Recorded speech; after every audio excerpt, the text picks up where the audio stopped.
அப்படி எடுத்துக்கிறக்கூடாது, அப்படி கட்டமைக்கக்கூடாது, அது தவறு. நம்ம ஆட்சியினுடைய பாதுகாப்பில் இருந்த பழகினம் அது. ஒரு தீவிரவாதி ஊடுருவிட்டான்னு சொல்கிறதே தோல்வி தானே. ஊடுருவும் போது என்ன பண்ணிட்டு இருந்தீங்க? இப்போ நான் என் வீட்டுக்கு ஒரு வாயில் காவலர் போடுறேன் அப்படின்னா, திருடனை விரட்டி பிடிக்கவா, வரும்போது தடுத்து பிடிக்கவா? திருட வரும்போது தடுத்து பிடிக்கவா, திருடிட்டு போகும்போது விரட்டி பிடிக்கவா? நீங்கள் சொல்லுங்கள்.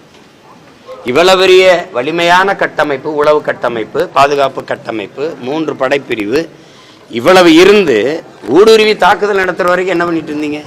அப்படித்தான் புல்வாமாவில் நடந்துச்சு, இப்போ நடந்திருக்கு. இதை ஒரு மதத்தின் மீது பழிய போடுவது எப்படி? நம்மளுடைய பாதுகாப்புத்துறையினுடைய பலகீனம், நம்மளுடைய குறைபாடு. தடுத்திருக்க முடியும்ல. அப்போ திடீர்னு இதை இவ்வளோ தூரம் விட்டுட்டு இப்போ திடீர்னு ஒரு மதத்தின் மீது பழிய சுமத்துறதை ஏற்க முடியாது. எந்த மதத்தில் தீவிரவாதம் இல்லை? எந்த மதத்தில் இல்லை?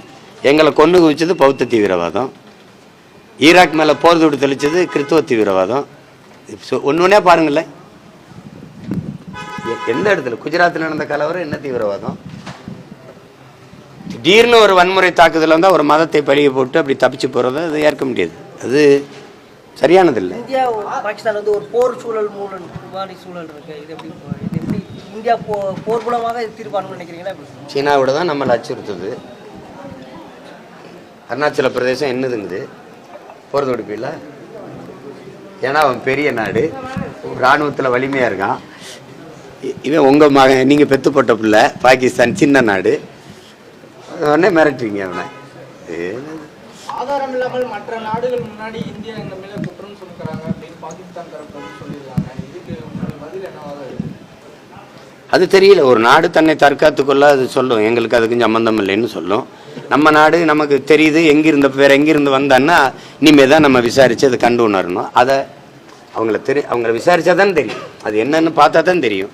இது எங்கிருந்து வந்தது, யார், என்ன நோக்கத்துக்காக இந்த தாக்குதல் நடத்தப்பட்டிருக்கு, எதுவுமே தெரியாமல் நம்ம இரு நாடு இதுகளுக்கு இடையிலே நம்ம ஒரு கருத்தை சிறுபுலத்தனமாக பதிவு செய்ய முடியாது. ஏன்னா இது மிகுந்த பொறுப்புமிக்க ஒரு இது, நாட்டின் பாதுகாப்பு சம்மந்தப்பட்டது. அதனால மிக கவனமாக நம்ம பதிவு செய்யணும் வார்த்தையில். நாட்டில் இவ்வளோ துயரமான சம்பவம் நடந்திருக்கு, பெரிய ஷூட்லாம் நடந்திருக்கு. ஆனால் பாகிஸ்தான் தூதரத்துக்கு கேக் வாங்கிட்டு போயிருக்காங்க காலையில்.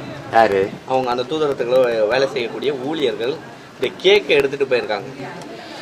அதெல்லாம் பாதிக்கப்பட்ட மக்களை கொண்டிருக்கிற ஒரு நாட்டின் மக்களுக்கு அதெல்லாம் எரிச்சல் ஊட்டுகிற, கோபம் ஊட்டுகிற ஒரு செயல்.